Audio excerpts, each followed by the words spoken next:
it, right? And in the fitness world, you either die, get injured, or adapt, right? And since you're probably not going to die, you really just need to make sure that you don't get injured. And if you don't get injured and you don't die, you get better. And so that mental process in terms of how I see work has been like the most self-fulfilling prophecy that I've had, because the more I work, the better I get at working, the more productive I am per unit of time.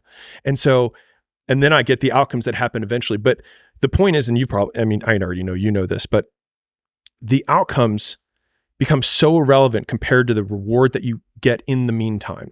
Because the people who are experts, and this is from my good friend, Dr. Kashi, people who are experts at any skill become experts because they learn how to become rewarded from the work itself. And so like they don't actually have something that you don't. It's just that they measure success differently.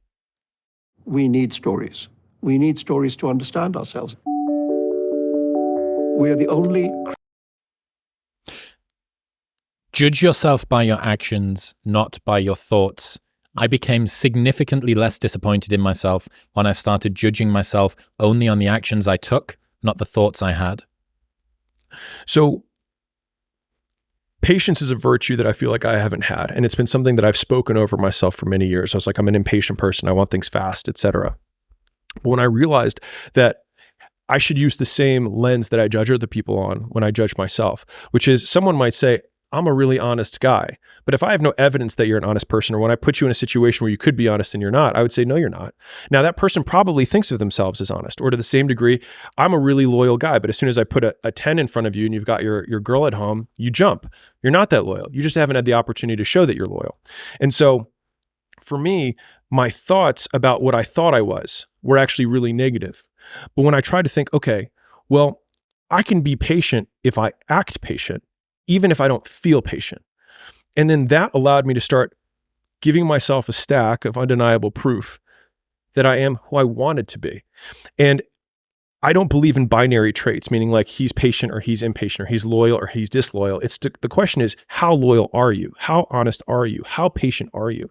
And by switching the character traits that I wanted to have into progressions or continuums allowed me to make progress on them simply by giving myself more proof, or one more penny on the scale that says I'm a little bit more patient than I was. I'm a little bit more patient. I'm a little bit more patient, to the point where I have so many pennies on the scale that I can say, I think I am pretty patient. Even though every time I put a penny on the scale, I don't want to put a penny on the scale. I want to get the thing to happen today. I want it to happen yesterday, because why is it taking so long? It didn't take that long for this person. I feel like I work harder than them, and I feel like I'm better than them. Why am I not doing that? But I put the penny on the scale. Well, ultimately, what is patience? Is patience feeling patient, or is patient doing the thing that is patience? So Sam Harris, in his first conversation with Jocko Willink about 10 years ago, they talk about how courage is an unfakeable emotion. And it's such a good frame. You're going to love this. Yeah. So he said, if you do the thing in spite of being fearful of doing the thing, that is courage.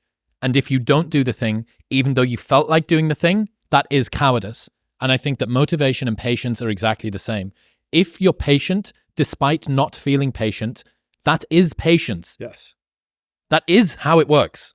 And that realization that you just said was the reason for that quote, because it was me realizing that I can actually have these traits, even if I don't feel like I live those traits.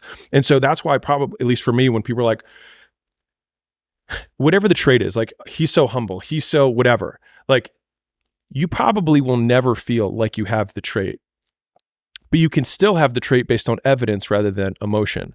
And I think that frame of evidence has been, I mean, if I had a North Star of personal development for myself, it's been just give myself proof. And I mean, in so many ways, like the reason that I didn't, I mean, I'm going to go on a tangent, but again, I'll bring it back.